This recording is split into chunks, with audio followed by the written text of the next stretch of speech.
आप स्कूल से वापस आ रहे थे तो आपको ये नहीं पता होता था कि पीछे से जो बाइसिकल गुजर रही है वो छोरा आपको लगा देगा.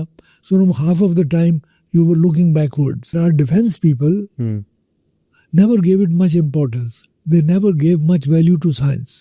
At that time? Oh yes. अच्छा. In 60s तो ज़िया साहब जब गुजरे तो मुझे कहने लगे तारिक साहब फिक्र ना करें, रन डिफेंस प्रोडक्शन आप ही करेंगे.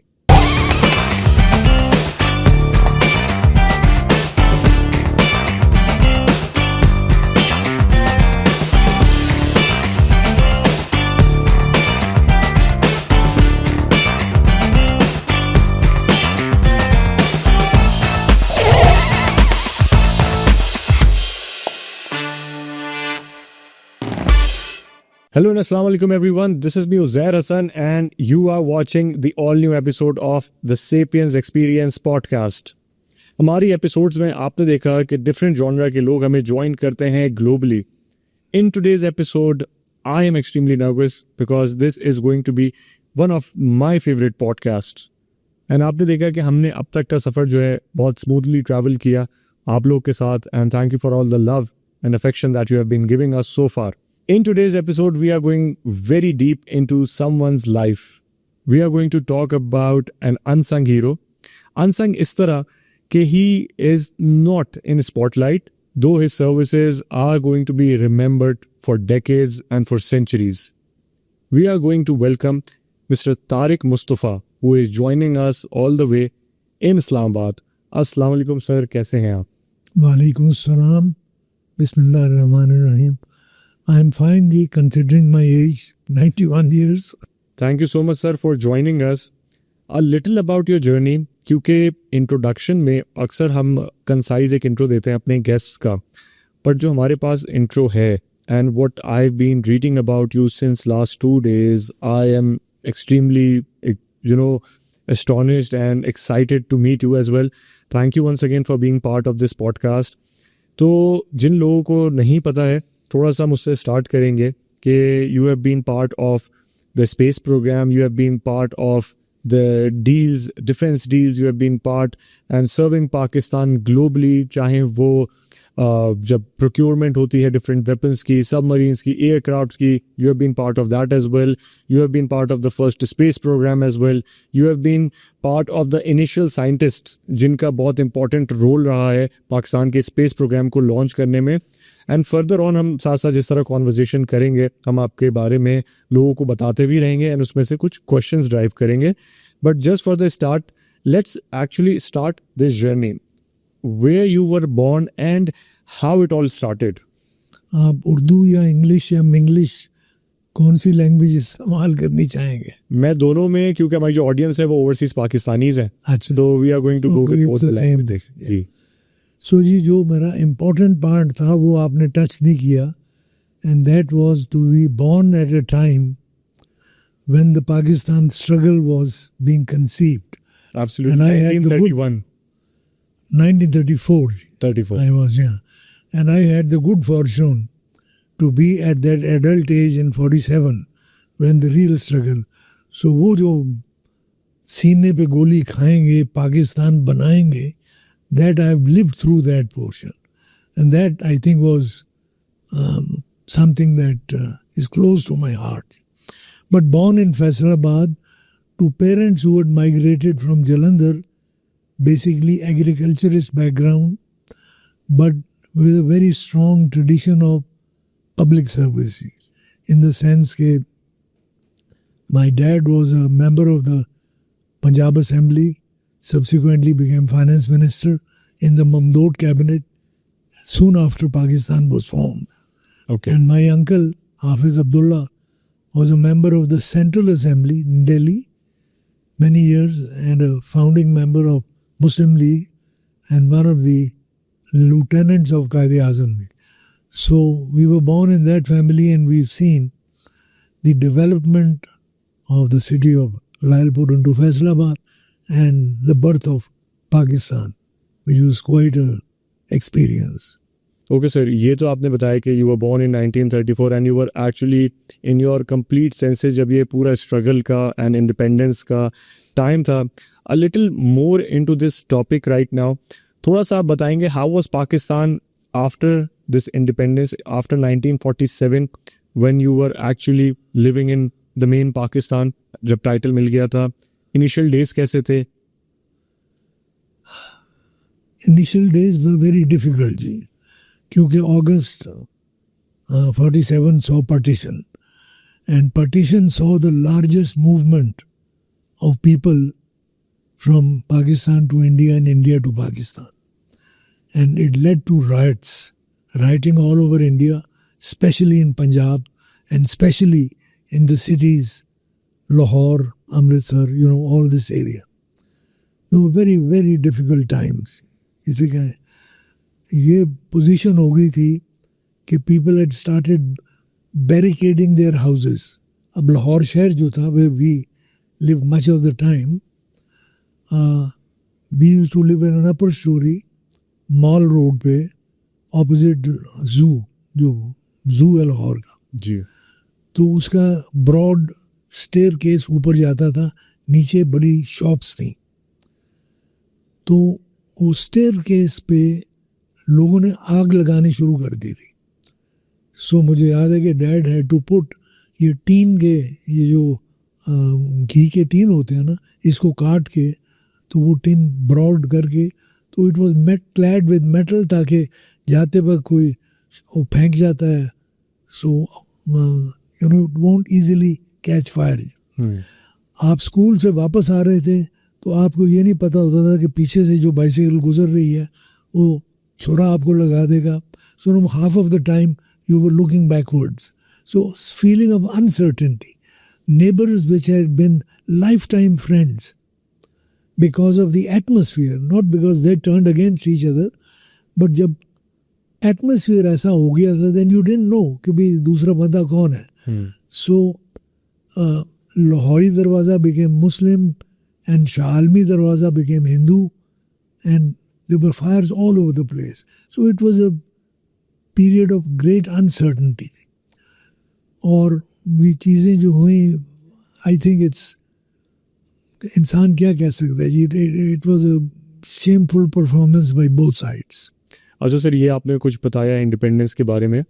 अ little towards this hunger of space and trainings, and जब हमने देखा कि आप नासा गए, थोड़ा सा ये बताएं your pathway to NASA, how it all started. Actually, my start was much earlier. Even when I was a youngster in middle school, somehow it was always on my mind, Giji, how is it that a small place like Great Britain, a small island stuck in the northeast of Europe, could rule the world and rule a subcontinent like India? This I could never understand, till I learned that technology was their strength. And we've all heard about Britannia ruling the waves. It was indeed a fact that it was their mastery of the sea. And it wasn't only England. Before that, it was Portugal, then it was Spain, then it was Holland, and then it was battle between France and Britain, which Britain won. So it was a slow rise of the Royal Navy. So somehow this Navy had a great attraction for me, the ships, which turned into attraction for the what signified a modern ship was a battleship with its 16-inch guns. So although I was at that time hardly 13 years old, I had followed the battle of the Hood, the battleship Hood versus the Bismarck, the German battleship. So even at that age, I was a voracious reader. So my interest in military affairs kind of started then. So that I sort of kept it up, and I also happened to be good in sports. I was hockey and cycling were my two events. Okay. In hockey, I was both a goalkeeper as well as a captain of the school team, and then Government College Lahore team, and then Punjab University team, and then Punjab team. So when I took my college leaving certificate from government college. It was Qazi Aslam was the principal, and I still have it lying around somewhere. It said Tariq's distinction is that he is amongst the top, he is amongst both our top sportsmen and our top scholars. And the interesting part is that he gave sportsmen first. Scholar came later. So I always was lucky to win scholarships in metric, in FSC. And it was there that I got selected for this Ordnance Factories scholarship. अच्छा, usually होता है कि लोग academics में अगर बहुत ज़्यादा Excel कर रहे होते हैं, so they are not good in sports, or if they are good in sports, so they are not good in academics. So you prove the point wrong. You people can be, good in both. Yes, of course. In fact, Qazi Sahab, he mentioned that you were in running for the Rhodes Scholarship. He said, why are you going for this apprenticeship? So then I mentioned my defense interests. That thing kicked in. And there was this ad from the Ordnance Factories. It was a new big factory being put up in Pakistan, which is another story. But so I got selected because it said that you will do a 5-year engineering apprenticeship at the Royal Arsenal, the same place where the Royal Navy's guns were made. So I was sold, that for me. Then there was no looking back, that now I had to go there, you see. And in fact, Dad, he didn't object. He simply said, have you read the fine print below? It says that when you come back after 5 years, and even if you get an engineering degree, you will be appointed in class 2. So I said, Dad, what is class? I have no idea of class. And I don't care. Because the scheme was that you will do an apprenticeship, and at the same time, the good students will go to a polytechnic or a college and pick up an engineering degree from London University. So I managed to do all of that within 4 years. So the 5-year program, it was a 5-year program, yeah. So at the end of that, when that thing was complete, I had heard of Professor Salam, but I had never met him. And an ad appeared in the embassy leaflet weekly, which said that a Pakistan Atomic Energy Commission has been formed. That was 1957. Now, I had always been interested in high technology, armaments and high technology, meaning either atomic energy or gas turbines, jet engines, rocketry, that sort of thing. So again, I appeared for that interview. That was my first contact with Professor Abdul Salam. I had heard about him. Who hadn't? Any good student in Pakistan would have known about Salam Sahab. So that was the dream. So I got selected out of 17 people whom he interviewed, and that's where our kind of deep relationship. As you have mentioned that this was your dream actually, and किसी भी student की dream होगी doctor Abdul Salam से मिलना या उनके mentorship में काम करना. Tell us, as a student, what was it like at that time के Dr. Abdul Salam, who is that person and what he is doing?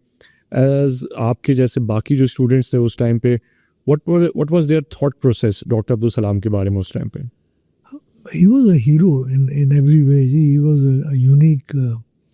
He broke all the records because he was 7 years my senior. So that means he was in undivided India. And Hindus would pick up most of the positions. You see. Salam Sahab was one of the rare, almost a sole exception who beat them to it, you see. But otherwise our fields were totally different. His field was physics, theoretical physics, mathematical physics, while my interest was in engineering. And later on, when we had very intimate contact, he was a honorary member of the Pakistan Atomic Energy Commission. He'd come back to Pakistan to government college, but got disappointed with the sort of atmosphere here. There was very little physics. So he went back. He went back to Cambridge, and from there he was moved to Imperial College. Imperial College had started the first course in nuclear energy. But Salam was not in that department. He was in mathematics and physics. Okay. That's a separate thing. But he was, since he was a member of the commission, he took the interviews. And that's where our relationship began. But it was always that I am the sort of man on the ground, feet on the ground, and he is thinking of equations and mathematics and all that sort of thing. But the common thing, the common element was Islamic history, development of Islamic science, and what was the situation of Muslim countries today. That is, so all the time when we spent together, this was the subject of our discussion. Sir, walk us through one of your favorite conversation जो आपकी अब्दुल सलाम साहब के साथ हुई, which you still remember, कि आप और वो साथ बैठे हुए हों and कोई ऐसी बात कर रहे हों. So many. एक तो आपको बताया ना कि it was one of the ideas, it was my idea which he liked very much. It was that I made a distinction between what I call Arabic Islam and Turkish Islam. Okay. And what was that, you see? Any student of Islamic history knows that from the 6th century, the birth of Islam, 7th century onwards, till the fall of Baghdad and Cordoba, Spain, Arabs ruled the Islamic world, you see. Islam sprouted out of Arabia, but it spread through North Africa and Middle East, you see. But after the fall of Baghdad and the sack of the Mongols of the Islamic world, you see, then the resurgence took place not by the Arabs, but by the Turkish, mostly Ottoman tribes. Interesting. Or Turkish tribes, I should say. Because at one time, from 15th century onwards, there were Ottomans in Turkey and Europe. There were Safvis, who were also Turks, by the way. There was the Turkish tribe ruling Iran, and there were Mughals ruling India. Now, all of these three have Turkish, Mongol ancestry. So, that Islam was a second-hand Islam. I'm not denigrating it, but it was different. So this was a subject of great interest. I remember Salam said, "Do you mind if I pick up this idea and use it in my..." I said, "Of course, sir, anytime."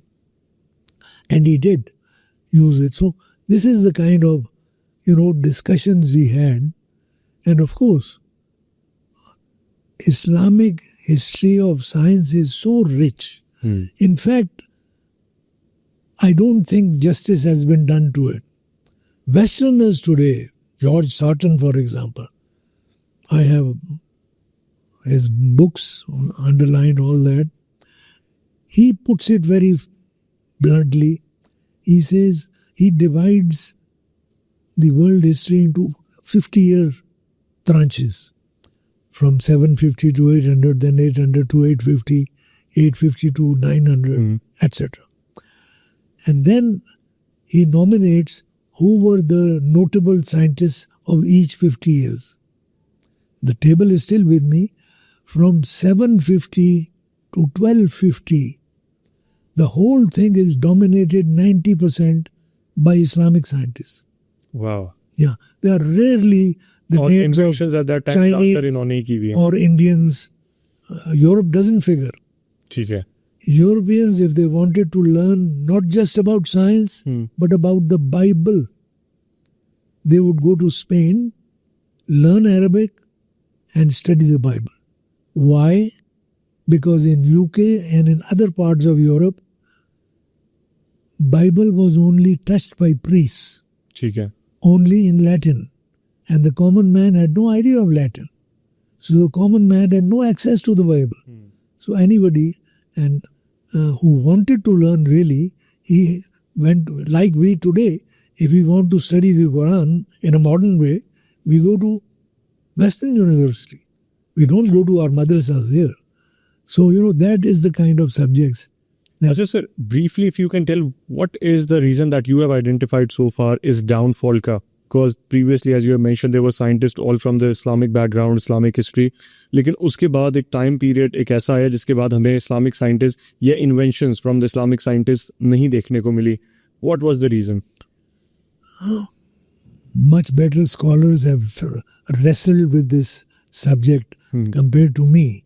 But what I understand, I think it was Greek philosophy. ठीक है. We got into philosophical and we got into divisions, Malikis, Shafis, Hanbalis. Okay. That unity, that pristine teachings of the prophets and the Khulafa Rashidin, that couldn't last. And again, it was the very fear, I think, which was expressed by our Holy Prophet, that I am worried what wealth will do to my ummah. This was one of his major worries. And it is true that when Rome and Iran fell, all the wealth of those countries came to these Arabs who had never seen wealth. I mean, you can imagine what would have happened to Mecca and Medina. So is it any wonder that gradually corruption took hold? Ji. And, the allure of the material. So it was that. And then the resurgence did take place under different people, like the Turks, as I said. But then it had its own weaknesses. Then this Sufism has its own effect. And I think that that rationality, which was the supreme teaching of Quranic Kareem, that fell by the wayside. Absolutely, I totally agree on that. So coming towards NASA, you were among the first 3 Pakistanis that were trained by NASA in 1961, I suppose. थोड़ा सा उसके बारे में बताएं, how it all started. Well, this has been the subject of many interviews and there is a film being made. Ji. So I will not go into the details of the first one. ठीक है. But it started in 61 when America had started their Apollo program. It was to beat the Russians. And this was to land a man on the moon and bring him back to Earth. And for that they needed data all around the world. And NASA found that Indian Ocean was a black hole of data. The British had done well. Meteorological Department of India was a good working department, but only up to heights of 20,000-30,000 feet, not above that. While the data needed by NASA was for 50 miles, 100 miles, 200 miles. Because first, the moon rocket has to go into orbit around the Earth. You don't just send the Apollo rocket straight to the moon. Ji. It cannot be done. The way it is done is it is put into Earth orbit. And there are always errors and mistakes which occur. Then they are corrected. Then it is injected into what is known as a trans-lunar orbit. It goes orbit around the moon. Again the same story. And then finally the landing phase takes place. So you need detailed data for the calculations. And so NASA announced this, that any country which wants to put up a range on the Indian Ocean, India, Pakistan, South Africa, Kenya, we will help you out. And President Ayub was in America, Professor Salam was accompanying him. I happened to be in Oak Ridge. The situation was right and Pakistan jumped on it. And Salam Sahab asked me to accompany him to NASA. We had quick discussions, quick visits. I alone went to the range. As I said, Salam Sahab was a physicist. He had no interest in the nitty-gritty of things. For that, he always would put me plug me forward because of my engineering background. So thus was born the range project, Sonmiani Range, which is being made the subject of a separate film by Serendip. You will get all the details there. And soon after that, after the launchings of the first rockets, then there were a number of other experiments, and we got equipment like tracking radar from NASA.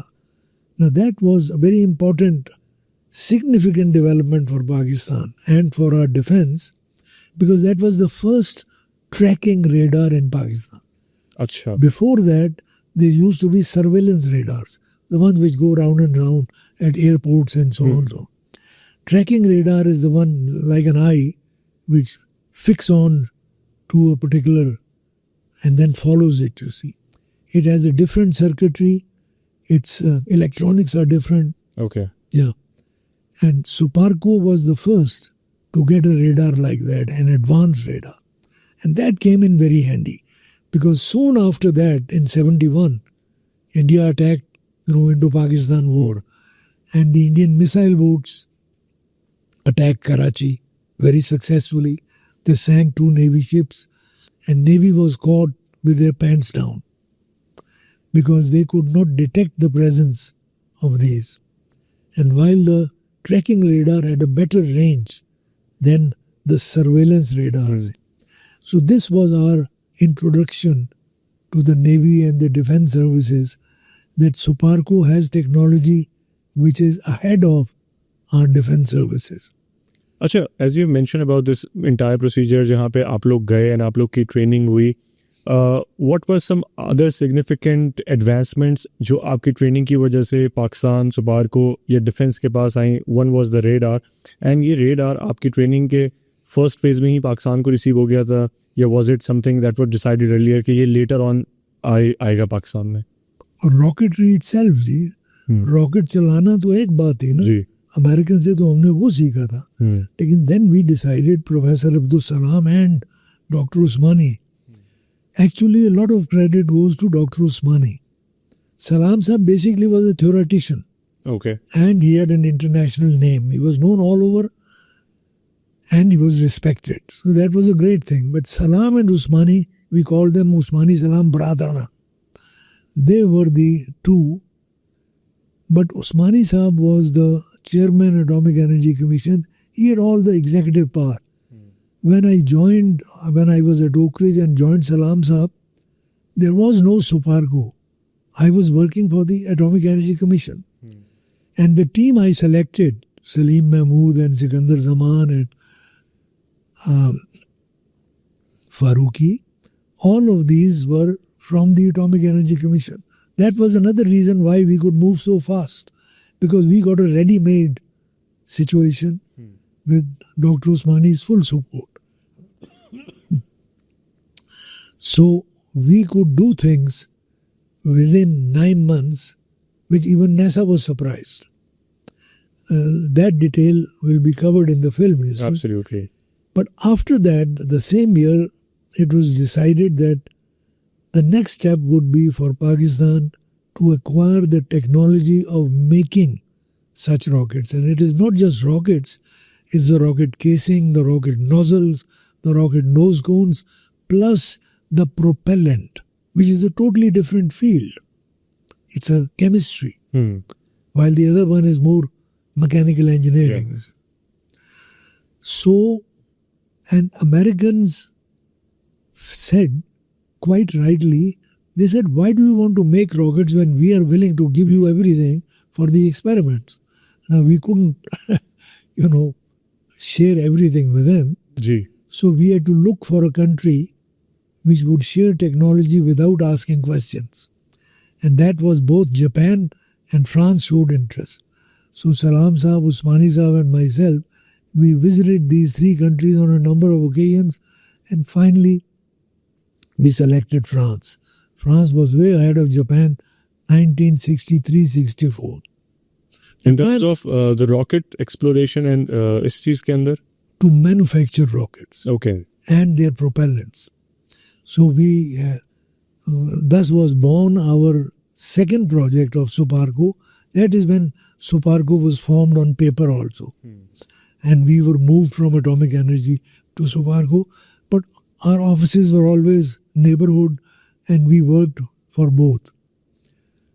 For example, when I think it was 63, soon after my marriage, Dr. Usmani asked me, he said, Tariq, you have to go to Canada. And I said, what for? He said, Canadian General Electric is finalizing design of Canoe. And you are the first director of Karachi Nuclear Power Plant. So you will spend a month there and assist them in finalizing the design. So I said, I'm just married. He said, nothing doing. This has to be done by you, because I was one of the few mechanical engineers. So I spent a week in Multan studying conventional power stations and then went to Peterborough for a month. There we finalized the designs. And that was what led to the construction of Canoe. So one foot in atomic energy and the other foot in Soparco. And I loved this because this was a challenge.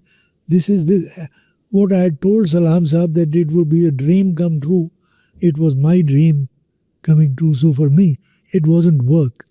It was hobby. अच्छा sir, what was the vision behind launching of ये जो रहबर 1 था? इसको कहा जाता है कि ये पहला रॉकेट है पाकिस्तान की तरफ से. आपने मेंशन किया कि US was willing to give all the technological advancement and rockets जो है वो यूएस रेडी था देने के. Not technology. They were willing to give the finished product. Okay. Yeah. Assist you. ठीक है. With all the wherewithal. The experiments required a lot of... I've not gone into those details.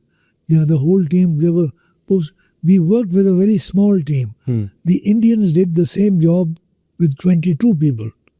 Okay. But they had तो sir Pakistan भी proof करना चाहता था, जिस तरह आप कह रहे हैं कि अमेरिका प्रूफ करना चाहता था इनिशियली अपोलो मिशंस के थ्रू कि रशिया ने अगर स्पेस रेस में आगे बढ़ जाएगा, तो Pakistan wanted to prove something at that time. नहीं, Pakistan wanted to enter a new field.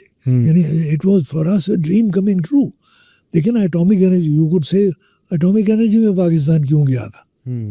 यानी part of it was the lure of high technology. You see, future belongs to these developments.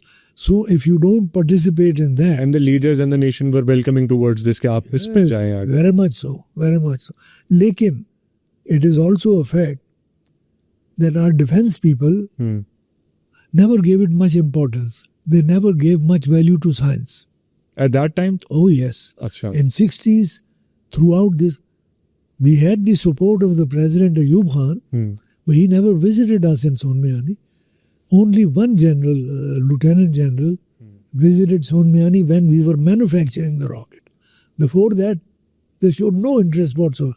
It was the tracking radar and the Navy's needs and the missile attacks which opened their bloody eyes, that even the scientists can do something. They can teach us. That's a whole story, but I need time for that, you see. That missile boat attack was an eye-opener for the Navy. They were still living... 65 or 71? 71. Okay. 71. 65 was a little participation by the Navy. Okay. 71, Navy was hemmed in. And Indian missile boats played havoc with Pakistan. Pakistan Navy also did well. We sank one of their frigates. Our submarine sank that. That was good. But so far... That was a frigate carrying the Navy stuff. Oh yes, Indian Navy, they lost 300 people. Okay. It was a warship. Oh yes, I mean, to sink a warship was a great achievement. And Admiral Tasneem, he's still alive. He is a good friend. So they did good, but their appreciation, their technology was, shouldn't use the word poor. They were, but they learned. They were very quick to learn. What was the defense? We helped them defend Karachi by putting up radar reflectors. So next time, if the Indians were to attack, they did attack, they will see the Karachi harbour full of reflectors. And they won't know which one is a ship and which one is a decoy. Okay. Yeah. This was an idea of my deputy, Salim Mahmood. And this was done in 2 days in the naval dockyard. We made these reflectors and they were put on fishing boats in Karachi harbour and 50 feet high, and the fishing boats were put outside the harbour. So now any Indian ship coming, attacking, जी would not be able to distinguish which is a real ship and which is a reflection. okay So here we proved our point that the scientists can play an essential part as till well. that time Atomic Energy Commission was there, but they had not done anything to convince or show their abilities. All this program of missiles and nuclear weapons that came in the 70s and 80s.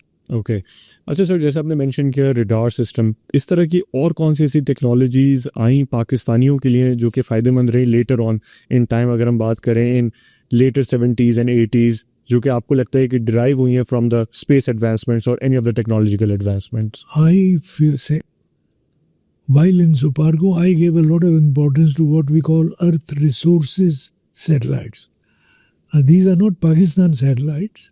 They are satellites belonging to other countries which go around the Earth, but they take photographs of the Earth, ordinary photographs, infrared photographs, ultraviolet photographs, and also looking outside to the stars.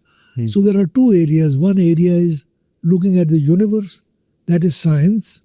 The other area is looking down on the Earth, that is Earth resources studies, agriculture, snowfall, flood, rise of towns, highways, roads. You can map them all. Today we totally depend on this. I remember, I think it was 1966 or 67 when there were big floods in Pakistan. Entire West Pakistan, periodically floods come here.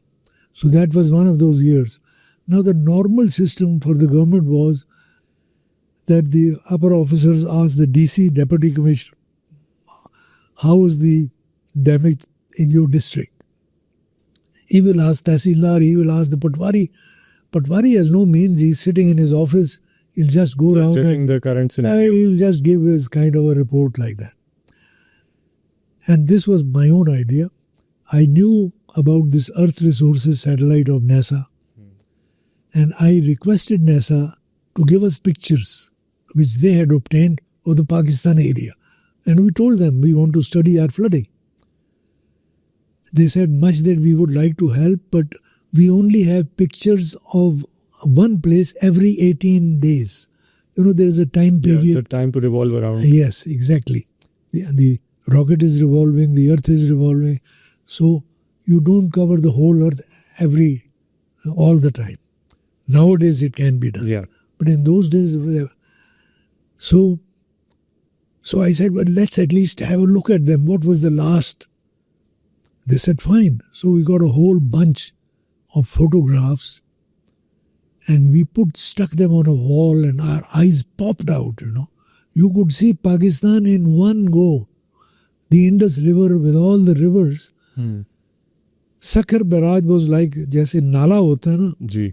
कि barrage में पानी इधर से आ रहा है ऐसे, and then here is the bridge, and then pani is going out.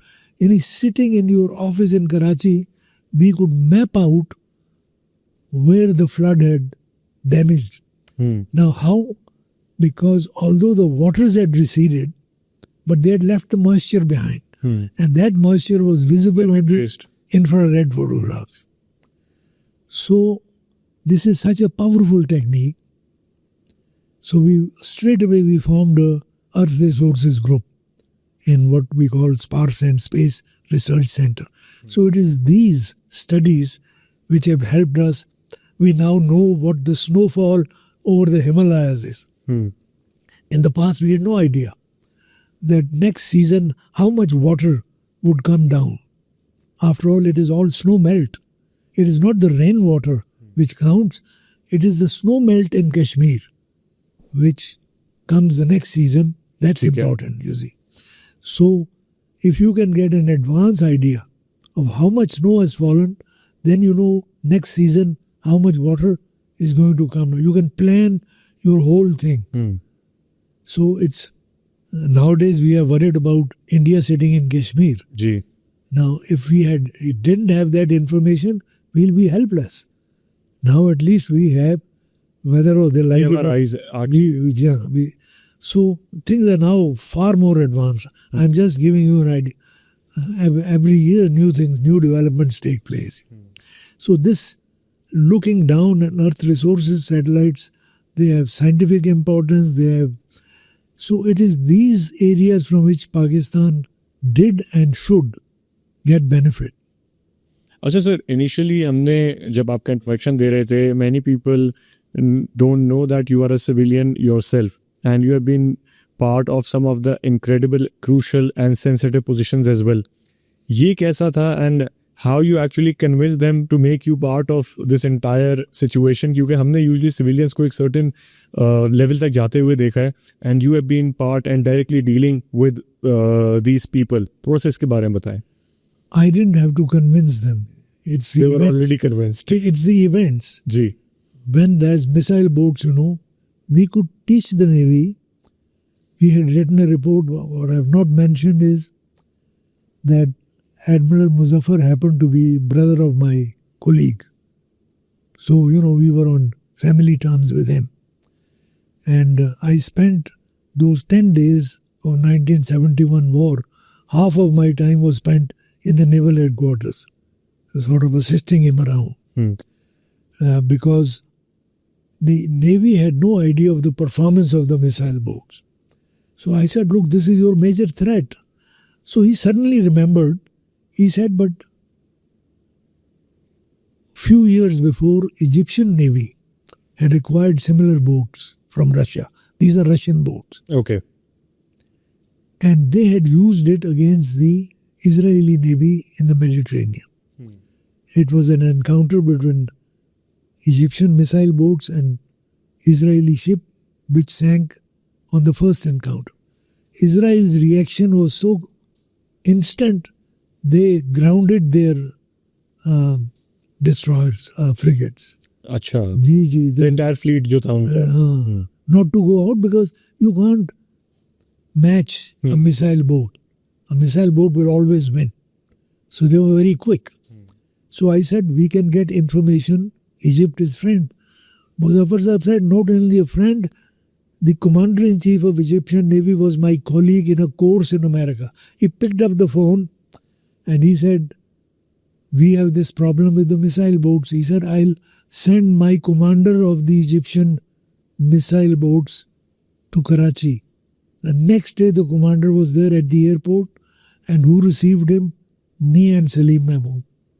We spent 3 days in the state guest house debriefing him, learning all about. This is when the war was on. The actual war was going on at that. It started.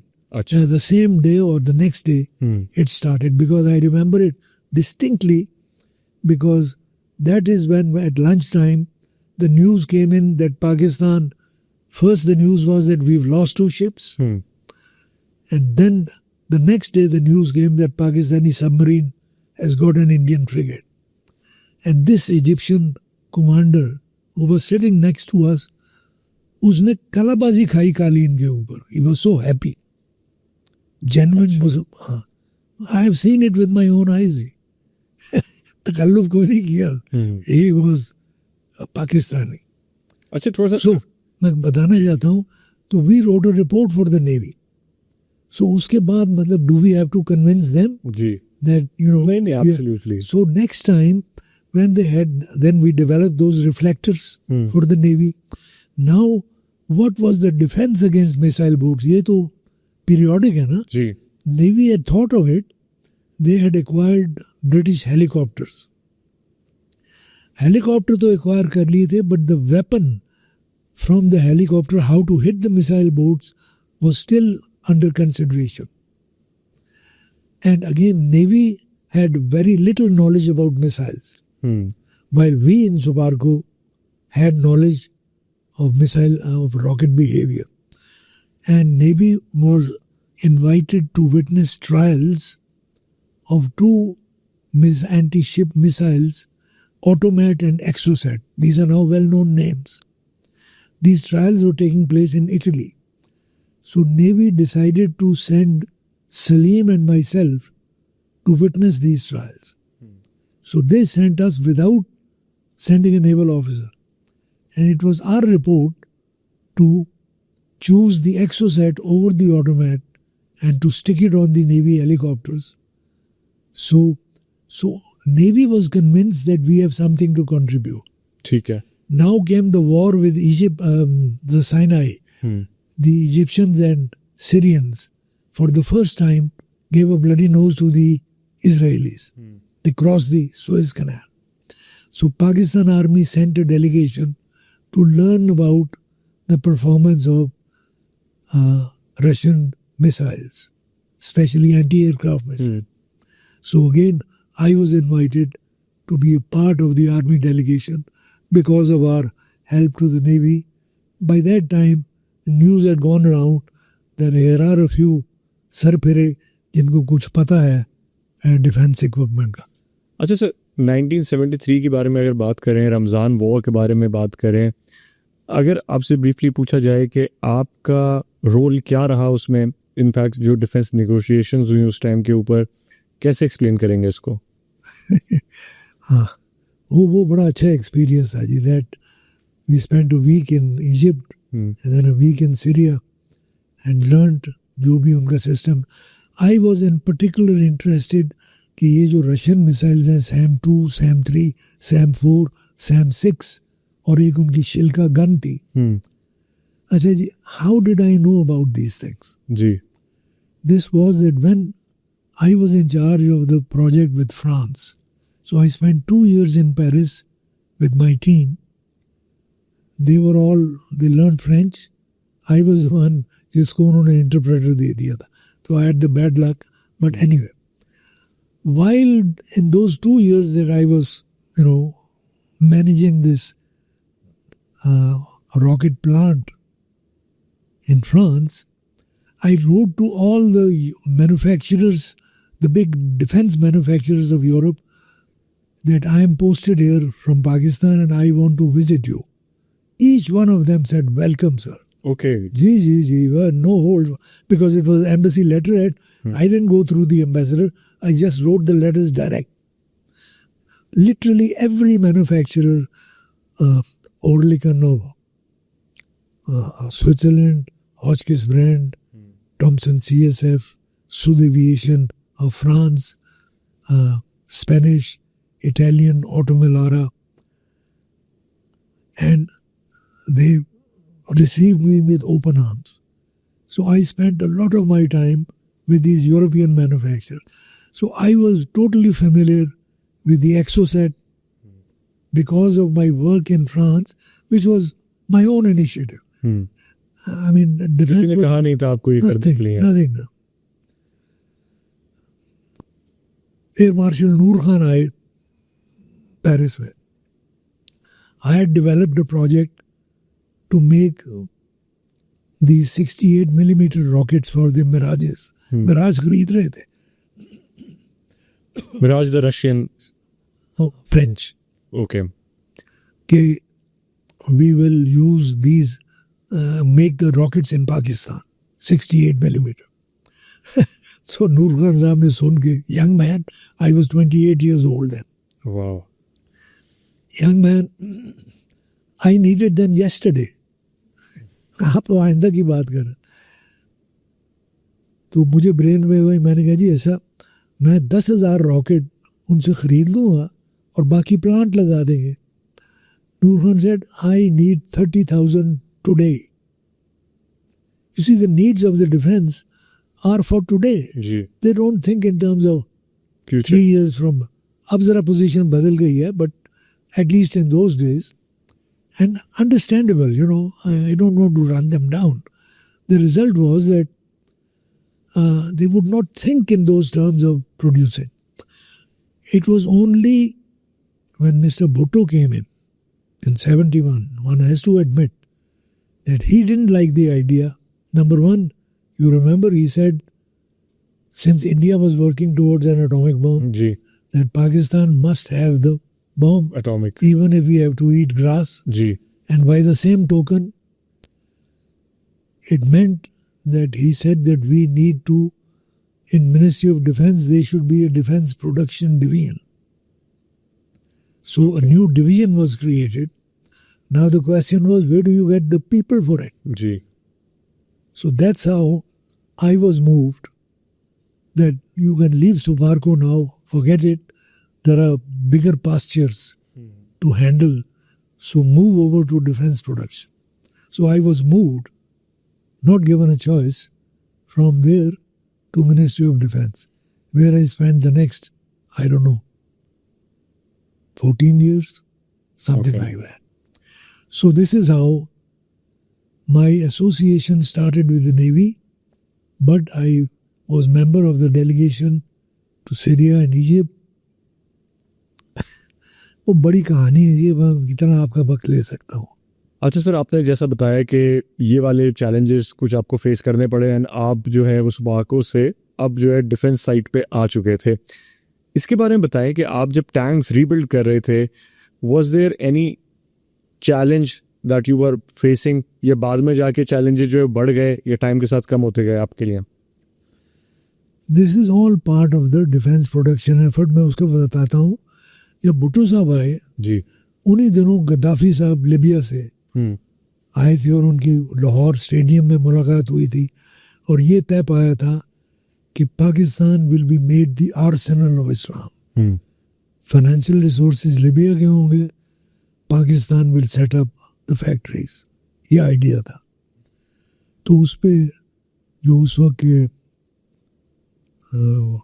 अजीज अहमद थे, defence and foreign minister, तो भुट्टो साहब ने एक defence production board बना दिया. He brought back Abbas Khalili, a very dynamic ICS officer, doctor Usmani की तरह का, लेकिन ये रिटायर्ड. तो Bhutto sahab brought him back from retirement and he took me up as a staff officer, कह लें आप. ओके. बिकॉज उनकी इंजीनियरिंग नॉलेज तो थी नहीं, तो लिटरली मतलब इंजीनियरिंग साइड मेरे जिम्मे पड़ गई और he would handle the political, diplomatic, the management, the top one. सही है. So Aziz Ahmad, Abbas Khalili and myself, we went to Libya umpteen times. We developed a list of 19 projects, defense projects, covering everything from aircraft manufacture, tank, submarines, ships, the whole lot that you can think of. In collaboration with different countries? Absolutely, with technology transfer from different countries, both European countries. सही है. कुछ America, बाकी European में. उनको पता था कि Libyan money is involve, but everybody thought कि फैक्ट्रीज पाकिस्तान में लगेगी. That's what we thought also. जो आखिरी मीटिंग होनी थी, बाय द वे, जिसमें कि मेरा इम्तिहान होना था, जो लेटरल एंट्रीज थे, because I had been moved, but I couldn't be made a joint secretary without an examination. तो उस दिन, उस तारीख को मेरे एग्जामिनेशन था. तो आगे के जी वो लिबिया में मीटिंग है. So I went to Abbas Khalili. I said जी, I may be excused, I have to sit for this test. तो he asked Aziz Ahmad, and Aziz Ahmad ने कहा, नथिंग डूइंग, इसके बगैर तो काम नहीं चल सकता. He is the one who is prepared these 19 projects, he has to pilot this. तो अब खलीली ने कहा, जी फिर उसके इम्तिहान का क्या बनेगा? You lose that opportunity a full year. तो अजीज अहमद ने कहा कि you leave that to me. And I must say, I thought that I'd lose a year, but he was true to his word. So I got into the service without the exam. Wow. Yeah. So they had to make a special column for me. बहरहाल उसको छोड़ें आप. So the point was कि वो जो final meeting हुई, उसमें लिबियंस broke this bombshell. They said कि जी फैक्ट्रीज तो लिबिया में लगनी है. तो हमने कहा, जी आपके पास बंदे हैं? कि जी बंदों की हमें क्या जरूरत है, आप बंदे पाकिस्तानी होंगे, कि उसके लिए तो लाख बंदे चाहिए. तो कहते हैं आप 2 लाख बंदे ले हैं, we'll pay for it. यानी आपको काहे की फिक्र है. In short, that did not go through, because as soon as the Western manufacturers heard कि ये प्लांट लीबिया की बात हो रही है, दे सेड जी no, we can not share technology. It's one thing to have Libyans join you in Pakistan, but to put plants in Libya हमारी government इजाज़त दे दे. सो वो सारा किया, 2 साल का प्रोग्राम हमारा, एफर्ट जो थी वो एक किस्म का, सिर्फ उसमें से एक चीज़ बनी थी जो नेवी वालों को भी नहीं पता. आई टेल देम टुडे कि जो सबमरीन स्कूल है नेवी का, $15 मिलियन उस पर जो लगे थे वो लिबिया का पैसा था, पाकिस्तान नेवी का नहीं था. एंड ये किस ईयर की बात है? It was mid-70s, right? Mid-70s. Anyway, that's मतलब there was good relationship. Libyan officers को train किया. Navy did a lot for them. Initial जब आप ये प्रोजेक्ट्स डेवलप कर रहे थे, अच्छा मैं आता हूँ, पैसा मैं प्रोजेक्ट्स में आ गया ना, तो वो प्रोजेक्ट्स जो सारे बन रहे, उसमें से सिर्फ एक प्रोजेक्ट चल रहा था पाकिस्तान में. Air force had been forward looking and they had started Kamra, the rebuild for Mirages and for the Sukhoi, the Russian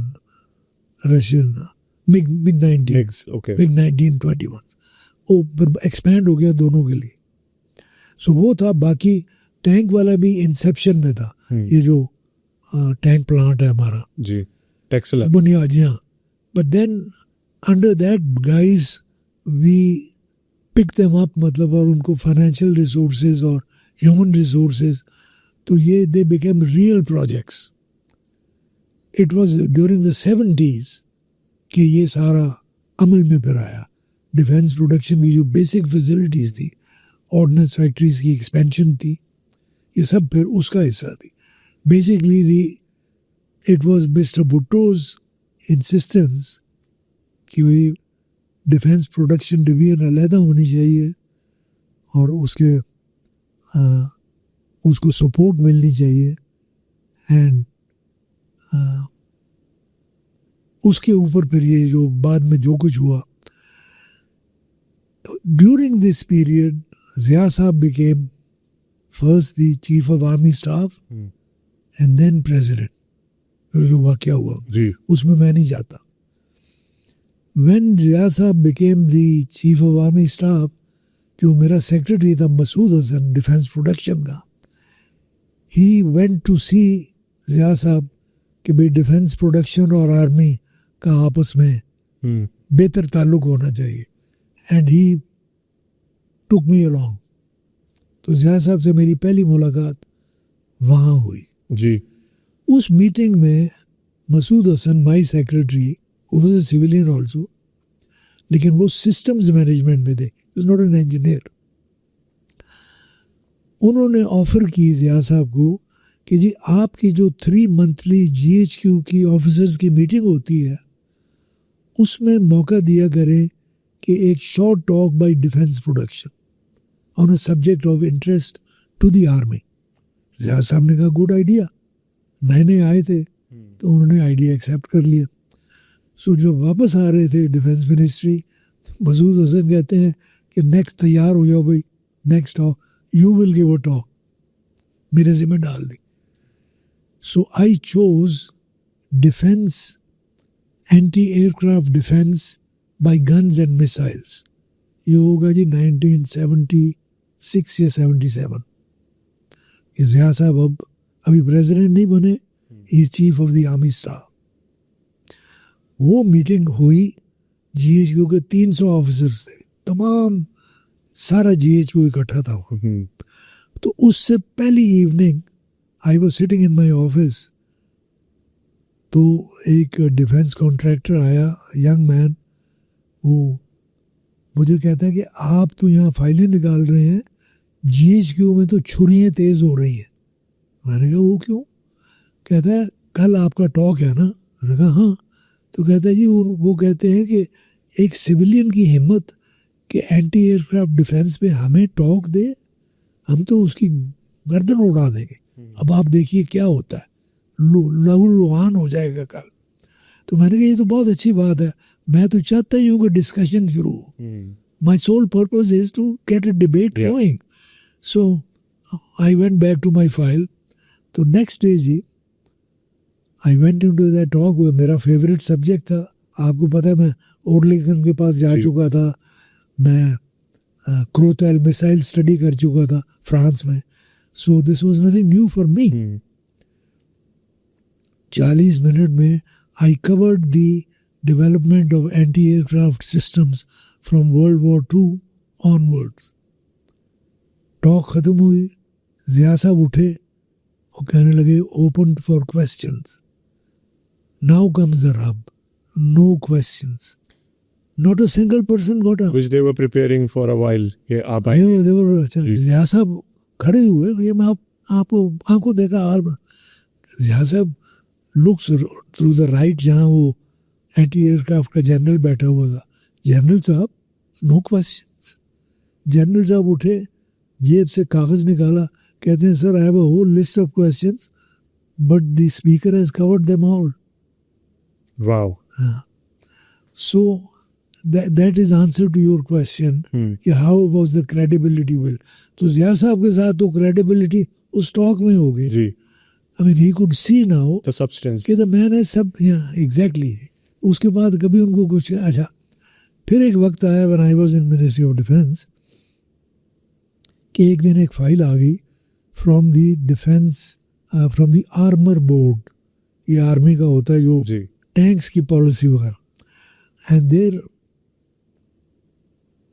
नहीं सॉरी वो पाकिस्तान आर्मी के टैंक्स जो थे M47 अमेरिकन टैंक्स थे, they had become due for overall. और पाकिस्तान के पास अभी factory कोई नहीं थी टू ओवरऑल टैंक्स। ये शाह का ज़माना था, सही। अभी रेवोल्यूशन ईरान ये जो में है, है। इसका मतलब है सर्विसिंग या ओवरड्यू उनकी रिप्लेसमेंट टैंक्स की। This is called rebuild. Okay Tank after a life of about 15 years has to undergo, okay. it's more than an overhaul जी। जो रबर पार्ट्स होते हैं, प्लास्टिक पार्ट्स होते हैं, बॉल बेयरिंग्स होती हैं, ये रिपेयर से सब ज्यादा ही है ये तो। सब फेंक दी जाती हैं। नहीं, सिर्फ उसका शेल जो होता है ना, उसको भी अगर कहीं रिपेयर ज़रूरत होती है तो रिपेयर कर देते हैं। And now all the moving parts are replaced, track replace होता है, तो it's almost a new tank. ये शाह ईरान ने अपने M47 टैंक्स के लिए, अमेरिकन टैंक्स के लिए मस्जिद सुलेमान में लगाया हुआ था प्लान। वो ईरानियन डिवीजन ख़त्म हो चुकी थी। सो शाह ने, because he was very fond of Pakistan, उसने ऑफ़र की, ही न्यू कि पाकिस्तान के पास भी है टैंक डिवीजन, उसने ऑफ़र की कि आप अपने टैंक भेजें and we'll do it free for Pakistan. Okay. तो पाकिस्तानी इंस्पेक्टर पोस्ट हो गए। तो वो जो उसका जो पहला batch, this is when I had been move to defence, पहला जो बैच था पाकिस्तानी इंस्पेक्टर्स ने उसको रिजेक्ट कर दिया। 8 टैंक का बैच था। उन्होंने कहा जी दे डोंट फायर स्ट्रेट। ईरानी plant, American contractor, same tanks यानी सेम टाइप ऑफ टैंक्स, लेकिन पाकिस्तानी इंस्पेक्टर्स, यंग मेजर्स, उन्होंने कहा जी हम इसको एक्सेप्ट नहीं कर सकते। अब बड़ी डिप्लोमेटिक प्रॉब्लम हो गया भाई, फ्री चीज़ को आप रिफ्यूज़ कर रहे हैं। वो जनाब फाइल मेरी मेज़ पे आ गई। ज़िया साहब की इंस्ट्रक्शन है कि सॉर्ट दिस आउट। अब मैं फंस गया। अब मुझे टैंकों का आइडिया तो था, while in Royal Arsenal I had spend time on Centurion tanks by request, लेकिन ये तो बड़ा एक टिकलिश मामला था। तो मैंने सोचा कि मैं वापस जाके, ये मामूल था कि जो once in a while I had the liberty, में स्टाफ के थ्रू अपॉइंटमेंट लेके ज़िया साहब से मिलता था। कोई थॉर्नी केस होता तो मैंने जाके कहा कि सर ये फाइल आपने भिजवा दी है, would it not be better कि आप किसी सीनियर जनरल को भेजें बजाय सिविलियन के पास। उनका जवाब था बड़ा interesting. He looked at me and he said, Tariq साहब, मुझे तारिक साहब कहते थे for some reason, Tariq sahab don't you think I know my generals better than you? वाह। You will go and I want my tanks back. Literally मतलब सुनना कुछ नहीं, ले जाओ आप। These were his comments about his own generals. अच्छा sir Tariq, अच्छा नहीं, मियाँ मैं बताता हूँ, जी मैं तो फंस गया, मैं वापस आके करना क्या है, यानी how can I do this, how do I approach the problem. तो मुझे फिर ब्रेन वेव आई कि अमेरिकन एम्बेसी में होता है ODRP, office of defence representative इन पाकिस्तान। ये वही बंदा था जो ज़िया साहब के साथ प्लेन में था, जो अमेरिकन एम्बेसडर के साथ, ब्रिगेडियर वासम उडाइट। ओके तो उसको मैंने कहा कि जी सुबह तुम चाय पियो मेरे साथ। I was then additional secretary in charge. तो वो पहुंच गया। तो मैंने उसको प्रॉब्लम दिया, मैंने कहा ये देखो अमेरिकन प्लांट है, अमेरिकन कॉन्ट्रैक्टर है, ईरान में लगा हुआ है और इस तरह है, but it is not firing straight. कहता है no problem, it is now my problem, you forget about it, I will send a signal to Pentagon. और वहाँ हाइक से एक एक्सपर्ट बैठा हुआ, वो जवाब देंगे। तो फिर मुझे चाय पे कहने लगा कि you are the first senior Pakistani who has requested me for एक काम दिया मुझे, मगर ना लोग समझते हैं कि मैं पाकिस्तानी में स्पाइंग करने के लिए बैठा हुआ हूँ, यानी मुझसे फ़ायदा नहीं उठाया किसी ने। This is the first occasion कि आपने एक अवेली जो उसकी एक्चुअल पोजीशन थी उसको।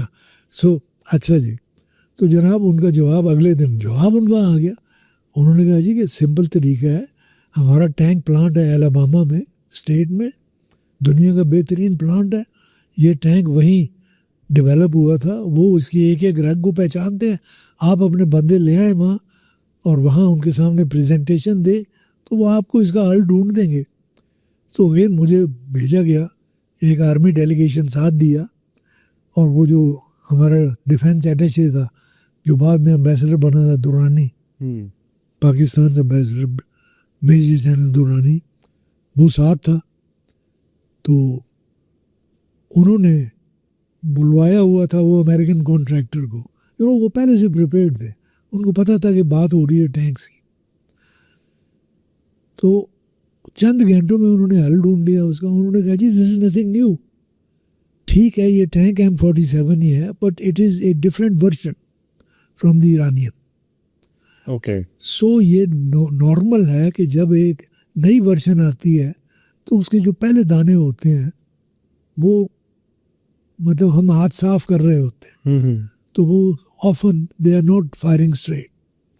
तो इनको ये करते हैं कि इन 8 को आप यहीं रहने दें, they don't go to Pakistan, बाकी लाइन चलती रहेगी, और जब एट द एंड इन 8 को हम दोबारा we'll redo them, okay everything worked.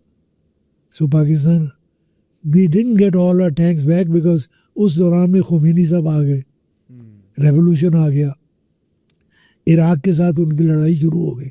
तो जो आखिरी बैच था, खुमैनी साहब, ईरान की तरफ से मैसेज आया कि sorry we are going to use your tanks, we are not going to return them.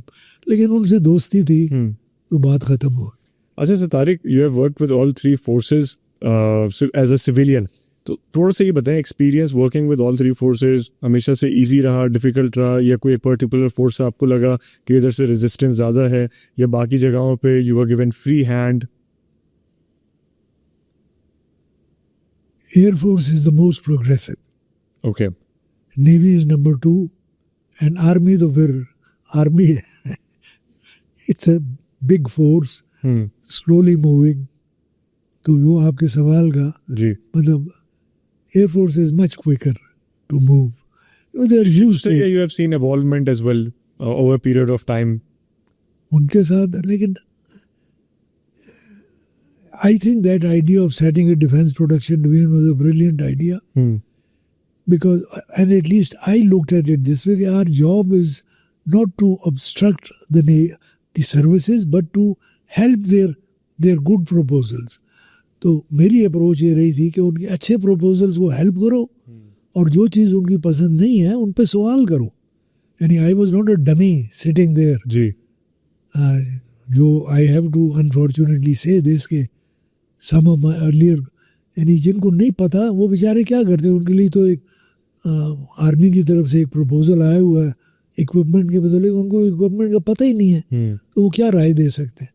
But I had developed this, I had the opportunity, so So the difference was that I would also help them, you see. मैं आपको मिसाल देता हूँ कि गुलाम इसहाक साहब हमारे secretary general थे defence के फॉर अ वाइल. तो इटली की तरफ से एक दिन एक उनका मैनेजर आया. ये पहली दफ़ा काउंटर मेजर्स, अभी तक पाकिस्तान में एयरफोर्स या none of the services were using counter measures, जिसको ECM कहते हैं ना. Okay. This is now contingency planning type कोई चीज. no, यानी playing with the enemy's radars. Okay. ये जो अब बातें आप सुन रहे हैं, तो इसकी अर्ली फॉर्म जो थी, इट वाज कि आप एनिमी प्लेन आपको लॉक करता है, लॉक करके फिर ट्रैक करता है, and then they fire a missile. अगर आपके पास इक्विपमेंट हो जो उस रेडार को लॉक ही ना होने दे, इट इज़ लाइक दिस कि आप मेरा हाथ पकड़ते हैं तो मैं तेल लगा लूँ यहाँ, तो मेरा हाथ I will slip out of your hand. So the job of that equipment was कि एनिमी रेडार के लॉक को ब्रेक कर दे before it locks you. Okay. हाँ, तो ये बड़ा सीक्रेट इक्विपमेंट था. इटालियंस ने अपने कर लिया था, उनकी कंपनी थी इलेक्ट्रॉनिका, नाम याद आ गया. तो वो थी एयरफोर्स के पास गए थे, वो डिफेंस पे नहीं आए थे. बट एयरफोर्स ने, मैंने जब ECM का नाम सुना तो मैंने कहा उनको ले आओ इधर, क्योंकि इलेक्ट्रॉनिक काउंटर मेजर्स वो नई चीज़ थी. सो जी हमने तय किया कि इसको हम देखना चाहेंगे. This is something good. American equipment है, इटली में बना हुआ है, और इटालियंस अब शेयर करने को तैयार हैं. वो भी देवर कटिंग कॉर्नर्स, क्योंकि फर्म थी, पैसे में इंटरेस्ट. इसी ये यूरोपियन में मैंने यही देखा, in the end money speaks. If you make it worth their while they will find a way. अच्छा जी, क्योंकि दे देमसेल्फ सेड. अच्छा, तो मैं एयरफोर्स की बातें सुन के मैं सीधा गुलाम साहब के पास गया, सेक्रेटरी जनरल के पास, एज एडिशनल सेक्रेटरी इंचार्ज. कौन ऐसा काम करता है कि एयरफोर्स की फाइल लेके खुद उनसे, और मैंने उनको कहा कि सर ये तो एक हमारे लिए अपॉर्चुनिटी है, इसके लिए पैसा इनको एक्स्ट्रा सैंक्शन देने. We must have this is a god sent opportunity, इसको अब मिस ना करें. तो उनके साथ पुराने ताल्लुकात थे, प्रोफेशनल ताल्लुकात थे. He listen to me. उन्होंने एयरफोर्स को वो ग्रांट दे दी. मैंने उसी एयरफोर्स टीम को कहा कि अब आप अपनी टीम तैयार करें.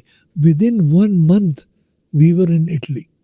वो हैरान इलेक्ट्रॉनिका वाले कि we never seen a reaction like this, कि आप यहाँ पहुँच गए. But they welcomed us and we saw the trials there and we decided there and then कि ये कॉन्ट्रैक्ट करो. अच्छा खासा कॉन्ट्रैक्ट था. 20 यूनिट्स हमने लिए थे अपने मिराजेस के लिए. That was the first electronic counter measures. और ये ग्रुप कैप्टन सबतैन था उसका इंचार्ज, मुझे अभी तक उसका नाम याद है. He got promoted later on. तो कहने का मतलब ये है जी कि माई अप्रोच वाज कि जो उनकी अच्छी चीज़ है उसको फिर हेल्प करो. इसी तरह उनका प्रोजेक्ट क्रिस्टल था, ये जो एयर डिफेंस का नेटवर्क था. Air force wanted radars and they had chosen a German radar, MPDR उसका नाम था. 40 of them. These are low level radars, बड़े अच्छे radars थे, but you put a whole line of them on the Indian border so that any enemy crossing low level. Okay. And then there were 3 TPS-43, if I remember correctly, American radars center में पाकिस्तान में, which would look into India. ये 60s और नहीं, not 60s, 70s project crystal air force का ये लाए defence में. हमने कहा जी पहला तो ये हम चाहते हैं कि टेंडर करें. नॉर्मली टेंडरिंग प्रोसेस होता है because there are such radars given by other companies also. But since we think that you have made a good choice we will overlook the tender process, यानी आपको help करते हैं. But एक शर्त पे कि आप रेडार तो खरीद रहे हैं, but where is the control centre. ये पॉइंट मेरे बॉस ने, मसूद हसन, जो सिस्टम्स इंजीनियर, उसने कहा कि I don't see any control centre, यानी ये सिग्नल्स आएंगे जी तो where will you integrate them, where is the final picture. तो एयरफोर्स ने कहा कि हर रेडार की अपनी पिक्चर होगी। दे फॉट बैक कि नहीं, हमें कोई ज़रूरत नहीं कंट्रोल सेंटर की। हमने कहा फिर हम आपकी सपोर्ट नहीं करेंगे, फिर करो टेंडरिंग, यानी लंबा प्रोसेस करो, लेकिन अगर कंट्रोल सेंटर लगाते हो यानी you have to appoint a consultant who will design a center for you, and we have to buy a center and we will get the money for you. So we arrange the money for them, and then Air Marshal Shamim the chief, he resisted कि मैं consultant, civil consultant, हम Rand corporation चाहते थे। उन्होंने कहा कि नहीं, compromise था फिर कि US air force will act as a consultant. हमने कहा ठीक है, अमेरिकन के पास हर किस्म की चीज़ है जी। उनका एक यूनिट है जो करता ही कंसल्टेंसी है, एयरफोर्स का हिस्सा, okay but their job is to do such things.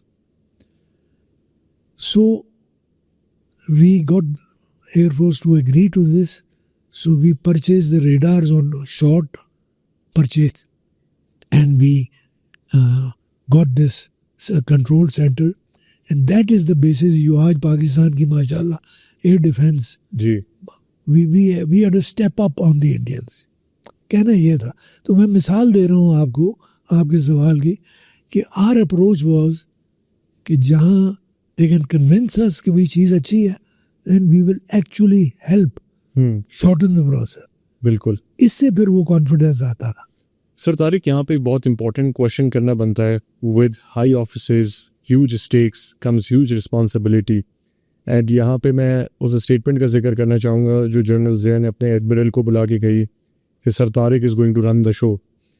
Please go us through this particular statement कि एक्चुअली क्या हुआ था एंड किस मौके पर ये स्टेटमेंट जनरल ज़िया ने दी थी। हाँ जी, ये है जी वाकया। When I was additional secretary in charge, that would be somewhere in the region of 79-80, I think. Right? नहीं, a little later, 80-81. But in वो 2-3 साल, at least 2 साल था एडिशनल सेक्रेटरी इन चार्ज। तो उस वक्त सेक्रेटरी की पोजीशन खाली थी और सडनली ये नोटिफिकेशन आई। कोई इसका बैकग्राउंड नहीं था कि admiral Zameer was known to me कि वो नेवी से रिटायर हो रहे हैं and he is being appointed secretary defence production. तो वो मुझे याद है कि ज़िया साहब से अक्सर मुलाकात हो जाती थी फंक्शंस पे, जैसे बाज़ औक़ात कोई स्टेट विजिटर है, उसको सी ऑफ कर रहे हैं, रिसीव कर रहे हैं, तो सेक्रेटरी की लाइन खड़ी कर देते हैं, तो उसमें मिलते हैं तो हाथ में लाते गुजरते हैं। तो ज़िया साहब जब गुजरे तो मुझे कहने लगे कि वो नोटिफिकेशन, लेकिन तारिक साहब फिक्र ना करें, रन डिफेंस प्रोडक्शन आप ही करेंगे। ज़मीर को सेक्रेटरी बना दिया है after retirement, but be sured I look to you for running defence production. तो वो रिमार्क लेके मैं उनके पास चला गया। मैंने उनसे कहा कि सर ये मेरी समझ से बाहर है, यानी मेरे ख्याल में जो इंचार्ज है he is the one who has the final say and should have the final say. तो डिवाइडेड रिस्पॉन्सिबिलिटी वाली बात नहीं हो सकती। आपकी सिलेक्शन है, you have a right, I will not ask any questions and I have nothing in my heart. If you feel, मतलब obviously you feel he is a fit person, तो he will run defence production, और मुझे आप kindly alternate position दे दें कि कौन सी position हो सकती है।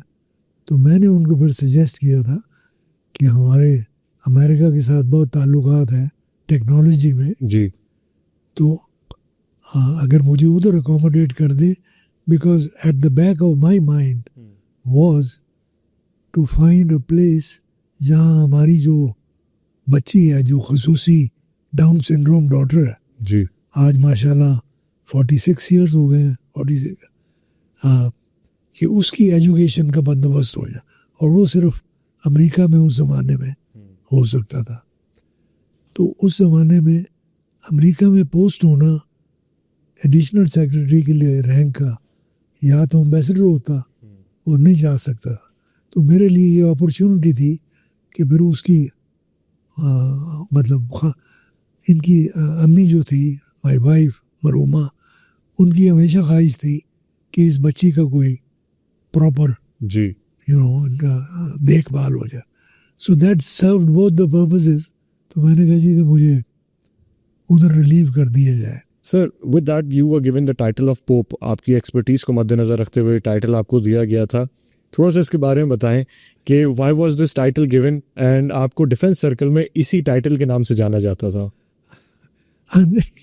वो एक्सपर्टीज की वजह से नहीं था जी, जहाँ तक मैं समझाऊँ।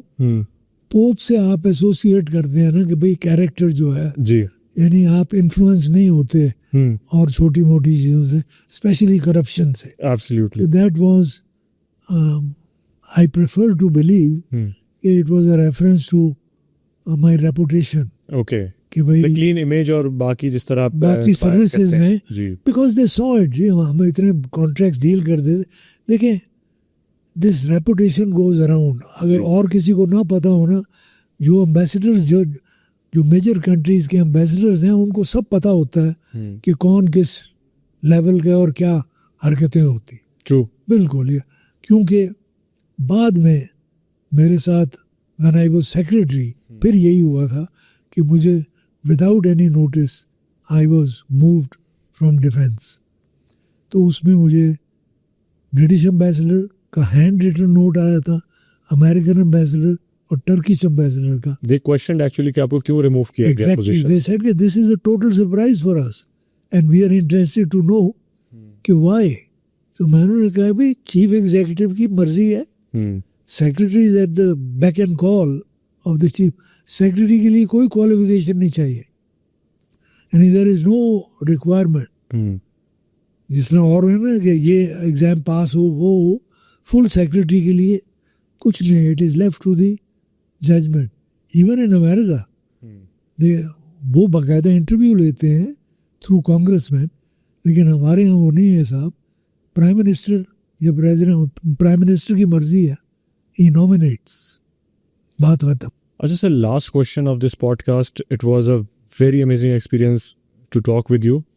Last question, you have served SUPARCO yourself, and हमें अक्सर जो है, जो आज के बच्चे हैं या जो आजकल के लोग हैं पाकिस्तान के अंदर या दुनिया भर में, उनको नहीं पता कि शायद सुपारको अब क्या कर रहा है या उसके आने वाले प्रोजेक्ट्स क्या हैं।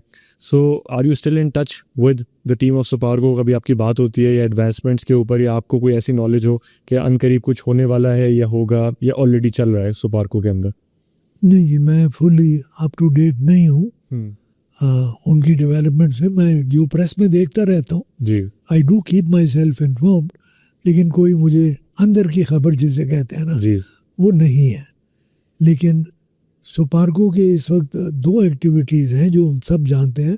एक तो जाहिर है वो जो हमारा स्पेशल प्रोजेक्ट्स डिपार्टमेंट को सपोर्ट करते हैं, ये जो मिसाइलरी, और दूसरा डिफेंस का है, और एक जो सिविल साइड है जिसके अंदर वही अर्थ रिसोर्सेज। अभी रिसेंटली खबर आई है कि SUPARCO is putting up own satellite, okay, जो कि एक चाइनीज रॉकेट के ऊपर मदार में भेजा जाएगा, लेकिन डिज़ाइन और कंस्ट्रक्शन और उसकी मैन्युफैक्चर जो है वो पाकिस्तान में की गई। ओके, तो ये मैं समझता हूँ बड़ी अच्छी खबर है, क्योंकि ये वही उसी किस्म का सैटेलाइट है जो मैंने आपको 67 में बताया था, जिससे कि हमने वो सैलाब को स्टडी किया था जी। इसमें एबिलिटी होगी to look down on the earth और उसका हर बैंड में एग्जामिन किया जाए, जिससे फिर आप आगे एग्रीकल्चर में, कम्युनिकेशंस में और सैलाब में,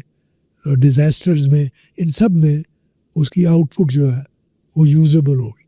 तो ये रोल मतलब सुपारको का होना चाहिए और वो अच्छा अदा कर। अब तो उनकी पूरी एक डिवीज़न है जो इस काम में लगी हुई है, एंड आई एम श्योर कि इसके इकोनॉमिक बेनिफिट्स मिलते हैं मुल्क को। बिल्कुल। Thank you so much, sir, for being part of this podcast. It was a pleasure having you.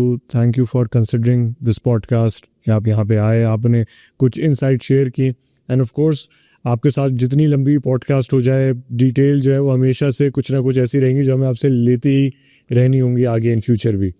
And thank you for the opportunity. और अगर आप मुझे मौका दें, 2 मिनट दे दें। जी। मैंने कहा था शुरू में मेरा इंटरेस्ट था कि आई हैड द अपॉर्चुनिटी, पाकिस्तान बनता हुआ जी उस स्ट्रगल में कम से कम अपनी वॉइस शामिल की। अब इंसान देखता है कि दुनिया किस तरफ जा रही है, और इस वक्त मैं समझता हूँ कि दुनिया अच्छी तरफ नहीं जा रही।